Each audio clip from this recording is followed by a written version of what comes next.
The valves are located on the top rear of the engine and indicated by red arrows. You will need to remove the engine cooling fans, rear wing, tail lights, rear bumper cover, and airbox to access them. Please follow the link provided at the end of this video for additional assistance with all those tasks. The valve on the left side is down beside the alternator, red arrow. Begin by squeezing in the wire release on the top of the valve and removing the electrical connector, red arrow. Then move the wiring clip out of the way, blue arrow.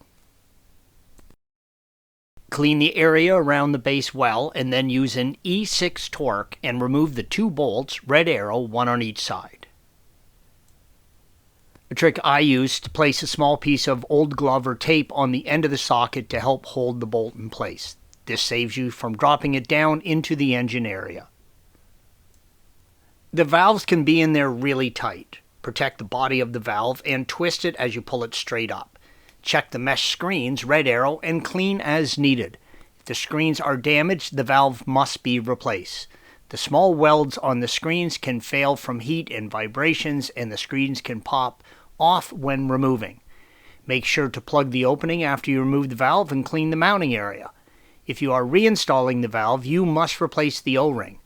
Installation is the reverse of removal. Grease the O-ring with Porsche synthetic grease or equivalent and torque the E6 bolts to 8 Nm or 6 foot-pounds. The valve on the right side is down behind the AC lines, red arrow.